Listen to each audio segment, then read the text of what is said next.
Trump insiste en que México está en gran parte controlado por los carteles. Fue una declaración que dio el día de ayer y para ello vamos a recuperar un video y después al regresar haremos los respectivos comentarios. President, what can you tell us about the CIA drone flights over Mexico? Is this the next step in the war against the cartels? Well, we're going to see. Should they have Yeah. authority to take lethal action? Mexico's allowed a tremendous number of people to go through their country into ours, and even people coming from Mexico, and illegals, totally illegal.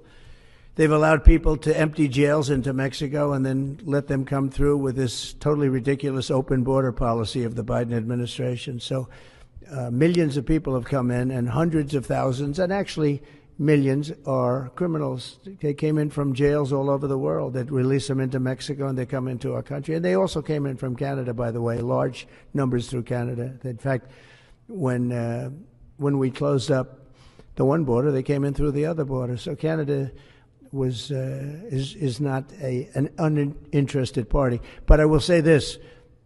We're dealing with Mexico. I have a very good relationship with Mexico, but I think Mexico is largely run by the cartels, and that's a sad thing to say. And if they wanted help with that, we'd give them help. But Mexico, if you look at what's gone on with Mexico for years now, but now especially, it's run by the cartels, and they've allowed millions of people to come into our country from jails and prisons of other countries from all over the world, not just South America, Africa, Asia, all over, a lot from the Congo in Africa, a lot. They opened their jails, they came in through Mexico, and we have some of the worst criminals coming in from the Congo and other places. So it's not just South America, and it's not just Venezuela, but they opened their jails. And you know the crime rates in Venezuela and other places all over the world has gone way down. You know why? Because they've given us their prisoners, they've given us their drug lords and their gang members, and it's hard to believe that we accepted this. It's hard to believe that we allowed open borders, and we're taking in, hundreds of thousands and millions of people coming in from all over the world that are absolute stone-cold criminals. In fact, 11,088 murderers, and many of those people have murdered more than one person. Why are they giving us these people, and why are we taking these people under Biden? You had a border czar that never went to the border. Happened to be a vice president, never went to the border, never called the border people. I call them all the time. I speak to them all the time. But here's the good news. We have the most secure border we've ever had right now. As secure and even more secure than I had it 4 years ago. And the Border Patrol is doing incredible. ICE is doing incredible. Tom Homan's unbelievable, and Kristi Noem has been just working very, very hard, very, very hard. And we have the best numbers we've ever had, and we're going to keep it that way. And we're going to find out how a thing like this could have happened to our country, because who would allow this to happen? What they've done to our country is so sad. Hay estas declaraciones que dio el día de ayer el presidente de Estados Unidos, Donald Trump, ligando dos aspectos, como decíamos al inicio, dos fenómenos. Uno de ellos, el tema de la migración, el otro, el tema del narcotráfico, y sobre todo visto desde una perspectiva de la seguridad del país, de Estados Unidos, y también poniendo el foco en la frontera sur de Estados Unidos. Este pequeño discurso, esta parte que recuperamos del discurso de Donald Trump, pues tiene otras aristas, porque en el tema del narcotráfico hemos visto cómo en otras ocasiones, y de hecho por eso también la pregunta de nuestra compañera Nancy Flores, el tema del fentanilo, hay varios acuerdos que se hicieron desde el gobierno de Biden con México, otros acuerdos que se hicieron también de Biden con China, y en el cual incluso hasta llegó a plantearse de manera multilateral la posibilidad de que en el mundo se haga todo un rastreo de la cadena de suministros de estos precursores para generar fentanilo. Y la otra es el tema de la migración, y ahí viene la crítica que hace al gobierno de Biden por haber tenido esta política no tan cerrada como la suele tener los gobiernos republicanos, pero también no hay que olvidar que en el tema de las deportaciones, hace unas semanas la presidenta de México mostró una gráfica en donde se notaba desde la administración de Clinton hasta la de Biden, cómo la administración demócrata de Clinton había deportado mucho más que incluso las administraciones que vinieron después de la de George Bush, las de Obama, la del primer mandato de Donald Trump y ahora también la de Biden. Entonces, este es el panorama, Anaí, en el cual tenemos este tipo de declaraciones por parte de Trump que intenta establecer esta vinculación entre migración y narcotráfico. Así es, Aníbal, y es muy importante porque, pues, rescatar aquí varias cosas, ¿no? Primero, que lo que dice Donald Trump es destacar nuevamente la buena relación que tiene con México y aquí aclarar que lo que él dice no es que México está gobernado por un cártel ni que al frente del gobierno está un cártel, sino que en partes del país, pues, digamos, los cárteles han predominado o que tienen el control de ciertas regiones, algo que, de hecho, la presidenta Claudia Sheinbaum ha dicho, o sea, se está combatiendo porque son problemas de seguridad interna del país, son problemas de seguridad que obviamente le pesan a las y los mexicanos, pero hoy hay una estrategia de seguridad, hoy tenemos una estrategia de seguridad encaminada a la reducción de pues estas situaciones y lo hemos visto muy ampliamente y transparentemente en en estas participaciones que ha tenido el Gabinete de Seguridad, donde ellos van pues dándonos datos de cómo es que se ha reducido la violencia en el país, de qué áreas son las que, digamos, tienen mayores problemas de violencia, cuáles son las razones que hay detrás, porque no hay que olvidar, a veces simplemente se dice que hay violencia, pero no se dicen cuáles son las razones que hay detrás. Vimos particularmente el caso de Sinaloa, que ocurrió por un acto, digamos, intervencionista de Estados Unidos de vulnerar la soberanía nacional para llevarse a el Mayo Zambada, líder de la facción del cártel de Sinaloa, y pues esto obviamente iba a generar un escenario de violencia, que es algo que Estados Unidos pues solo vio por lo que los intereses de su país, pero pues no vio las repercusiones que iban a tener al interior de nuestro país, y es que esto es algo muy importante, y destacar también aquí lo que dijo el día de hoy la presidenta Claudia Sheinbaum, ¿no? Que reitero, o sea, le preguntan si le tiene miedo a Donald Trump y dice claro que no, ¿no? Y deja claro que por lo menos en México la defensa de la soberanía nacional va a ser una prioridad y que pues esta defensa se va a llevar hasta las últimas instancias, hasta las últimas consecuencias, y ella lo dice, no le tengo miedo, ¿por qué? Porque tengo el respaldo de la gente, de un pueblo que pues no solo me favoreció con su voto, sino que ahora la sigue respaldando en las decisiones que ha estado tomando, y creo que es muy importante también aquí pues destacar, ¿no? Esta forma en que ha llevado esta relación la presidenta Claudia Sheinbaum, porque era uno de los retos que se veía venir cuando asumió la presidencia de Donald Trump. Recordar que Donald Trump no solo es el primer presidente que llega a Estados Unidos como un delincuente, ¿no? Porque todos los cargos pues le fueron, ahora sí que ningún cargo le fue revocado, entonces no solamente pesa sobre él eso, sino que también pues sabemos que él es abiertamente misógino y machista, entonces el hecho de que ahora pueda sentarse o pues negociar con una mujer que es presidenta, pues nos habla mucho también de lo que la presidenta Claudia Sheinbaum ha hecho y que se ha referido a él con firmeza, Aníbal. Así es, y también esto que mencionas es importante no perder de vista que Donald Trump llega, como acabas de decir, con esta investigación abierta y es el primer presidente que asume funciones con este tipo de condiciones. Ahora, también regresando al tema de la importancia que hay en la relación bilateral México-Estados Unidos en torno al narcotráfico, en torno a la migración, en torno al tema de seguridad, en torno al tema de energía, en torno al tema del comercio.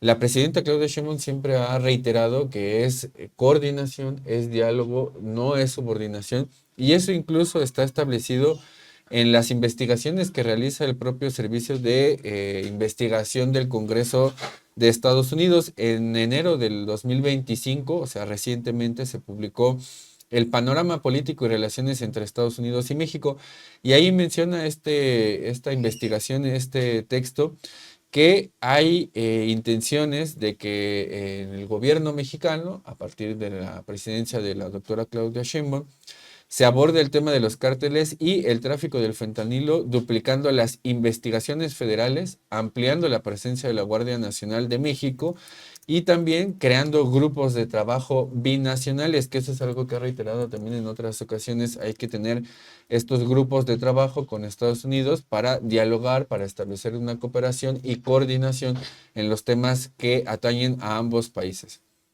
También dice este informe que fue publicado por el Servicio de Investigación del Congreso de Estados Unidos. Como presidenta, Sheinbaum nombró a Omar García Harfuch como secretario de Seguridad Pública y pretende dirigir y también coordinarse con la Guardia Nacional, dirigir el Centro Nacional de Inteligencia y sobre todo coordinarse con la Guardia Nacional y las agencias de seguridad estatales. En diciembre, además recuerdan también este hito que fue importante, en diciembre del 2024 México registró la mayor incautación de fentanilo de su historia.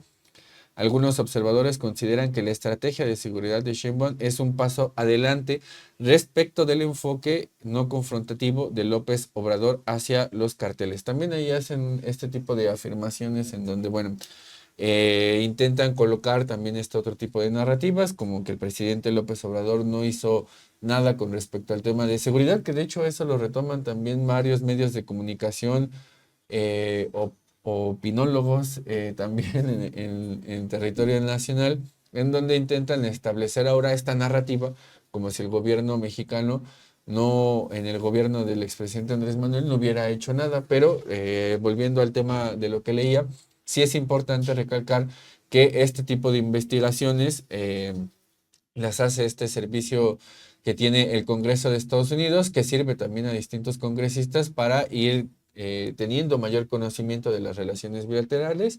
Y sí se pone en este texto el hecho de que hay una distinción, hay un paso adelante en la estrategia de la doctora Claudia Sheinbaum y sobre todo con el tema de fentanilo, que hemos visto cómo han hecho varias incautaciones en estos 2 meses que van de, bueno, en este más de 100 días, ¿no? Que van de la doctora Claudia Sheinbaum. Así es, Aníbal, pero también recordar que Estados Unidos históricamente, incluso antes de la administración de Donald Trump, pues siempre ha buscado o dentro de su estrategia, digamos, dentro de su plan, dentro de su política, siempre ha buscado crear estos enemigos, ¿no? Que estos enemigos para combatirlos y también con esta idea que tiene Donald Trump de recuperar tanto la doctrina Monroe, como pues también otras partes fundamentales de lo que ha sido la política de Estados Unidos, la política injerencista, intervencionista que ha mantenido Estados Unidos, sobre todo hacia la región de América Latina, ¿no? Entonces esto de designar como terroristas a unas organizaciones, pues no es algo nuevo, ¿no? Que también es esto lo que está en el centro del debate, que él ataca tanto a los cárteles, pero no habla de los cárteles o de, digamos, cómo se mueve el negocio del narcotráfico en Estados Unidos propiamente, es decir, ¿por qué no declarar como organizaciones terroristas pues a sus propias organizaciones que están, digamos, pues participando con organizaciones mexicanas para el trasiego de estos narcóticos? Y esto es muy importante porque pues una parte fundamental lo que él propone es que en México se pueda hacer algo, pero en México se está haciendo algo, ¿no? Lo ha reiterado la presidenta Claudia Sheinbaum, pero por ejemplo en el tema de armas, Estados Unidos no está haciendo lo suyo, ¿no? Porque aparte Estados Unidos pues su economía también se basa en la guerra, ¿no? Y también pues las empresas armamentísticas juegan un gran papel y también contribuyen a la economía de Estados Unidos. Entonces, por ese lado, por lo menos Donald Trump no ha querido tocar ese tema. Y también recordar, pues, que históricamente este tipo de acciones no son nuevas. Se hizo con Colombia, incluso esto de ir creando a estos enemigos, ¿no? Que era el narcotráfico, porque en Colombia se estaba saliendo, digamos, de control el tema, que Estados Unidos ya ve como una amenaza a su seguridad nacional, el tema del narcotráfico en Colombia, y hoy como resultado de todas estas políticas implementadas de Estados Unidos hacia Colombia, Colombia tiene 7 bases militares de Estados Unidos. Entonces, reconocidas, exactamente. Entonces es algo muy importante porque este tipo de acciones pues siguen siendo intervencionistas y son la finalidad, ¿no? De lo que buscan también el gobierno de Estados Unidos. Así es, y en este periodo en el que estuvieron en el territorio colombiano, que de hecho no han salido del todo, sí ha habido una modificación, pero en este tiempo no dejó de fluir droga, no dejaron de haber grupos del narcotráfico, cárteles del narcotráfico. Entonces acá la pregunta es, bueno, ¿cuál es el interés entonces de establecer este tipo de políticas sobre terceros países en donde al final siga habiendo este trasiego de droga? Entonces la pregunta es, bueno, ¿realmente interesa reducir el tráfico de drogas hacia Estados Unidos o cuál es el interés de que tengan presencia no solamente política, sino también, como recordabas, militar, con estas bases que tienen en territorio colombiano, que además son las reconocidas, porque hay estudios que indican que hay otro tipo de bases que no tienen esta característica de ser bases militares, sino que algunas incluso son, la conocen en el argot militar como bases de salto de rana, que solamente implican reabastecimiento de combustible para otro tipo de, em, para aviones y helicópteros, en fin, para aeronaves del gobierno de Estados Unidos, más allá de la presencia que tienen también las distintas agencias del gobierno estadounidense. Entonces, acá de lo que estamos hablando es, bueno, ¿qué implicaciones tiene que este tipo de políticas se establezcan sobre nuestros países? Y olvidan también, como decías tú, que son consumidores, que son los que venden las armas y también que son el mercado más grande del mundo y que este tipo de división internacional del trabajo termina con el lavado de dinero en las instituciones financieras que están en territorio estadounidense, y ahí es donde hay una gran cantidad de intereses políticos y de intereses económicos vinculados al capital financiero, que al final es el que en esta etapa del capitalismo es el que comanda, el que decide al final, o el que tiene la decisión de peso en otro tipo de rubros políticos, de política exterior y de política interior. Y en respecto a eso, también el hecho de declarar enemigos a los cárteles del narcotráfico, declarar enemigos a los migrantes, tiene una implicación también al interior de su sociedad, porque es un elemento cohesionador ante un enemigo exterior. Y eso lo ha usado indiscriminadamente el gobierno de Estados Unidos, sean administraciones republicanas o sean administraciones demócratas. Es un recurso que tienen para cohesionar al interior de la sociedad y sobre todo para levantar también la, digamos, para levantar también la popularidad que tiene Donald Trump en territorio estadounidense. No sé si tengas algún comentario más del tema principal. Pues solo apuntar que también pues habrá que ver cómo se lleva esta relación entre México, Estados Unidos y esta relación particularmente pues tras estas amenazas hacia los cárteles o pues querer combatir a los cárteles, porque al final del día, si lo vimos desde una visión geopolítica, el territorio mexicano es un territorio que le interesa a Estados Unidos, no solo por digamos lo que existe, sino también porque en el tema de seguridad pues somos su primer digamos sector de defensa ante cualquier tema de seguridad, y es importante porque Estados Unidos no puede romper totalmente la relación que tiene con México, simplemente pues es, digamos que puede someter a estas presiones como las que lo hemos estado viendo, pero también hay que ver cómo las enfrenta el gobierno de México. El tema de los aranceles, pues hasta ahorita la presidenta Claudia Sheinbaum ha sido reconocida incluso a nivel internacional por la manera en que ha llevado su política y en la que ha, digamos, intentado hacerle frente a estos aranceles, y que pues incluso algo que hoy se reconocía era esto de la presidenta de Santander, de Banco Santander, que Claro. decía claro que aunque se impongan aranceles, México podría sortear bien esta, pues, esta crisis que podría generar, porque México tiene un plan y tiene un plan que pues incluye industrialización del país, que incluye también digamos varias cuestiones que se habían dejado olvidadas y que seguramente servirán para hacerle frente a todos los amagos que futuramente tendrá Donald Trump. Pues ni más ni menos una política de industrialización, que eso cambia totalmente el panorama económico, incluso político, social y hasta cultural. Esto que se decía antes de que la mejor política industrial era la que no había, ahora eso está cambiando con un plan amplio de sustitución de importaciones, distinta a la que se llevó a cabo en la década de los 70, con este Plan México, y sobre todo intentar que haya inversión, no solamente privada, que también es importante, pero comandada por el Estado, que sea el que decida en dónde se tiene que ubicar, haciendo política pública, pero también haciendo inversión pública para que el Estado tenga la importancia y la relevancia que tiene en el ramo económico.